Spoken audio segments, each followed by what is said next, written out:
नमस्कार, मैं हूं तमन्ना। आप देख रहे हैं द संकेत लाइव। आज हम बात करने जा रहे हैं एक ऐसी खबर की जो इस 21वीं सदी में भी भारत के कई हिस्सों में छिपे हुए सामाजिक अंधकार को सामने लाती है।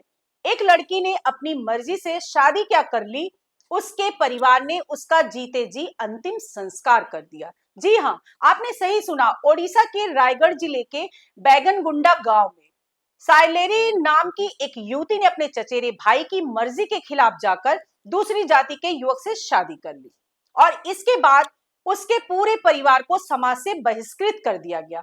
गांव वालों ने फरमान सुनाया कि अगर परिवार को वापस समाज में शामिल होना है तो उन्हें शुद्धिकरण की प्रक्रिया से गुजरना होगा।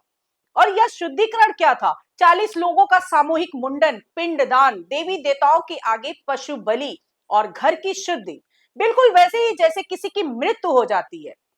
लड़की जिंदा है, खुश है, पर उसके अपनों के लिए वो अब मर चुकी है। और ये कहानी सिर्फ साइलेरी की नहीं है, यह कहानी हर उस लड़की की है जो अपनी मर्जी से शादी करती है, खासकर अगर वो शादी जाति की सीमाओं को लांघ कर की गई हो। ये कहानी उस समाज की भी है जो आज भी खून, कुल, जाति और मर्यादा के नाम पर औरतों को उनके निर्णय का हक नहीं देता। रायगढ़ जिले के काशीपुर प्रखंड के इस गांव में जब साइलेरी ने एसटी होकर एक एससी लड़के से शादी की तो गांव के बुजुर्ग नाराज हो गए। उन्होंने कहा ये परंपरा के खिलाफ है और इसकी सजा भी तय है। परिवार ने समाज से बहिष्कृत होने के डर से सब कुछ किया, शुद्धिकरण की हर रस्म निभाई। स्थानीय अधिकारी कहते हैं कि यह सब स्वेच्छा से हुआ।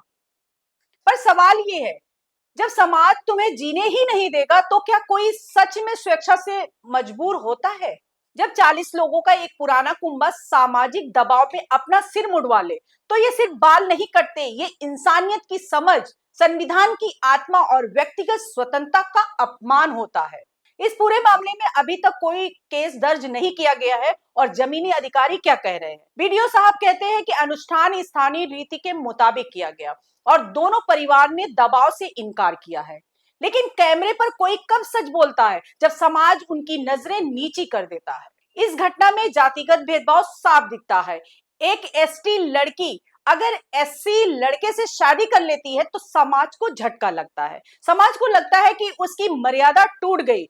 पर असली सवाल ये है, क्या संविधान ने हमें यह अधिकार नहीं दिया कि हम अपने जीवन का फैसला खुद कर सकें?